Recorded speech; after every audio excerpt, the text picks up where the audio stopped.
Hello friends, welcome to back my YouTube channel to the point home science. Friends, आज हम लोग यहाँ पर जो डिस्कस करने जा रहे हैं वो है हमारा BA first semester home science.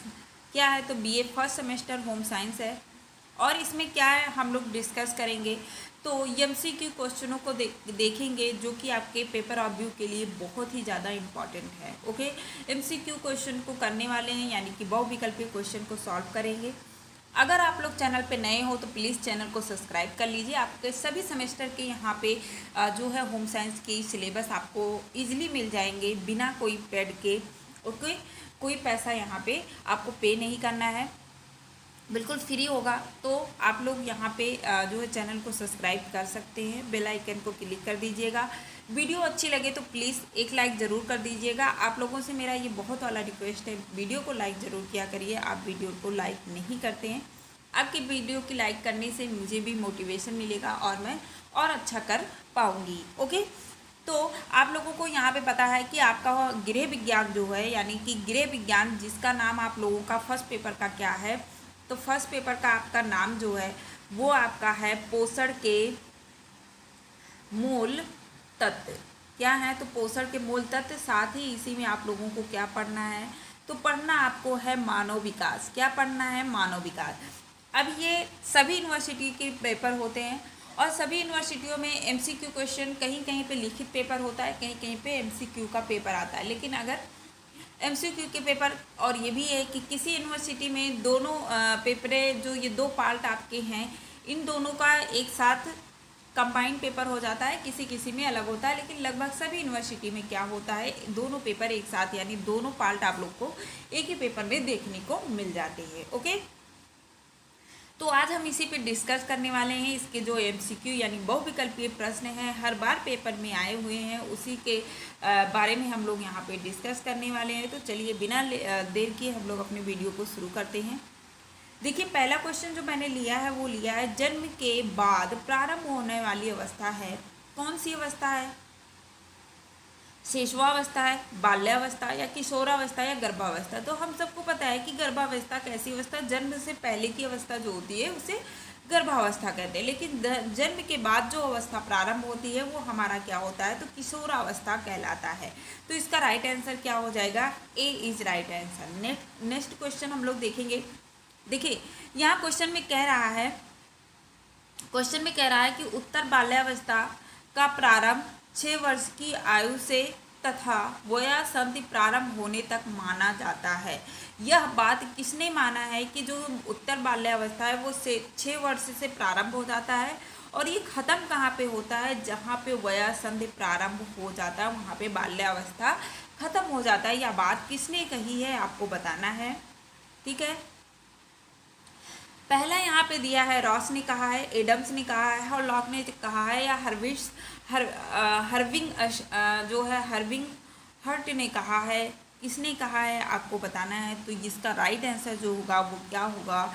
ये हॉलॉक ने कहा है कि जो बाल्यावस्था है उत्तर बाल्यावस्था है वो 6 वर्ष की आयु से प्रारंभ होता है और ख़त्म कहाँ पे होता है तो जहाँ से वयस्क प्रारंभ होती है वहाँ पे बाल्यावस्था ख़त्म हो जाता है। ये किसने कहा है तो आपके हरलॉक ने कहा है। ओके, तो right answer C is right answer हो जाएगा। नेक्स्ट क्वेश्चन हम लोग देखेंगे।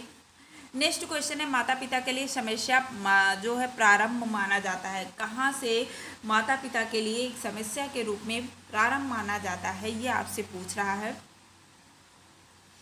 किशोरावस्था या शिशुआवस्था या पूर्व बाल्यावस्था या प्रौढ़ावस्था, किस अवस्था से माता पिता के लिए समस्या प्रारंभ होती है तो वो होता है आपका क्या? पूर्व बाल्यावस्था। जहाँ से बच्चों की बाल्यावस्था होती है, बच्चे चलने लगते हैं, इधर उधर भागने लगते हैं, वहीं से माता पिता के लिए समस्या उत्पन्न हो जाती है, उनको ज़्यादा केयर करने की ज़रूरत हो जाती है। तो इसका right answer C is right answer हो जाएगा। ओके, 4 नंबर क्वेश्चन हम लोग देखेंगे। तो 4 नंबर क्वेश्चन कह रहा है किशोरावस्था अंतिम अवस्था कहलाती है।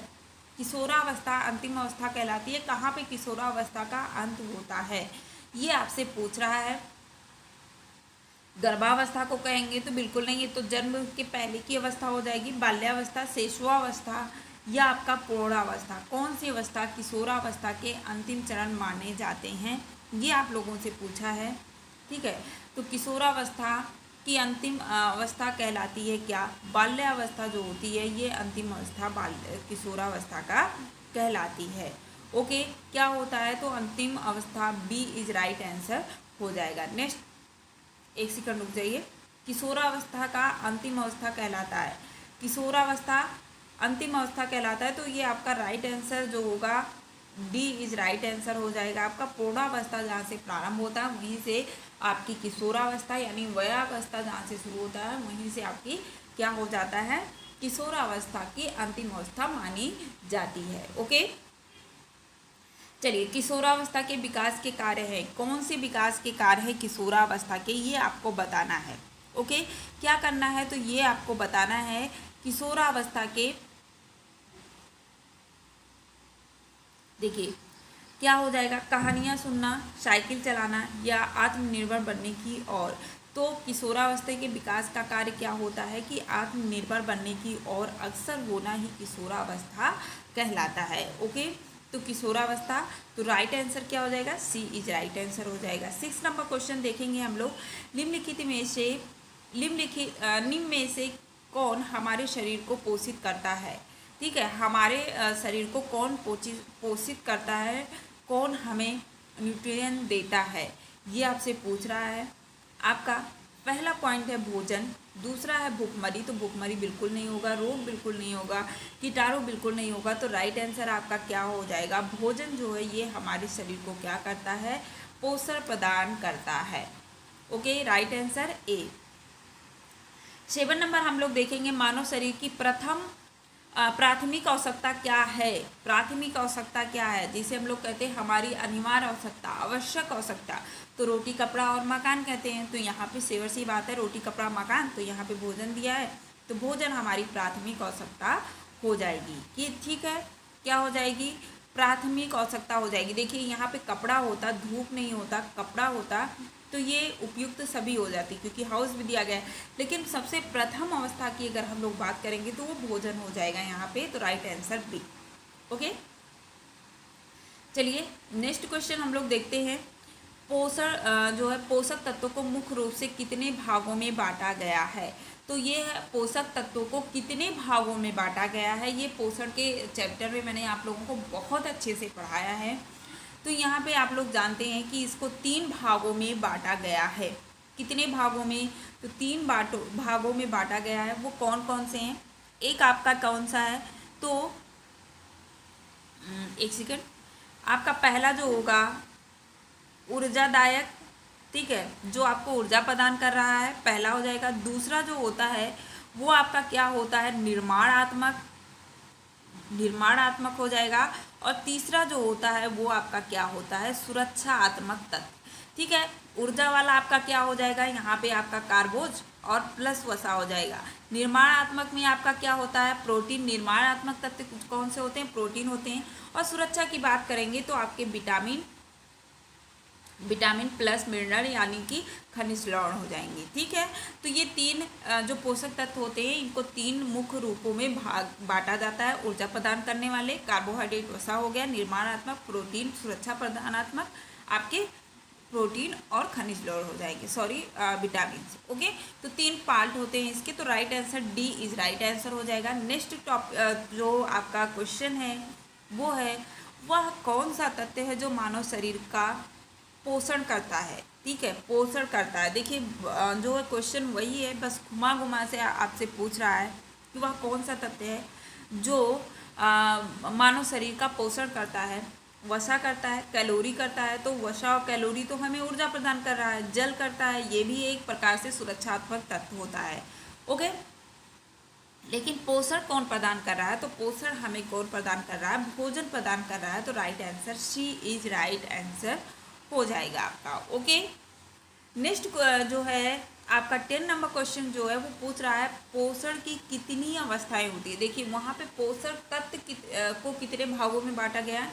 यहाँ भी पूछा गया है कि आपके जो पोषण की अवस्था होती है वो कितनी होती है।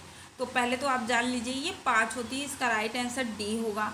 अब ये 5 कौन कौन से होते हैं? पहला आपका होता है अंतःग्रहण यानी कि भोजन को ग्रहण करना, अंतःग्रहण। दूसरा फिर हो जाएगा पाचन, जब हम भोजन को खाएंगे उसके बाद इसका पाचन होगा। तीसरा जो होगा, तीसरा आपका हो जाएगा अवशोषण, ठीक है, पाचन होने के पास इसका अवशोषण होगा। उसके बाद 4 नंबर पे जो होगा वो क्या, आत्मसत्य या स्वांगीकरण आप लोग बोल सकते हैं।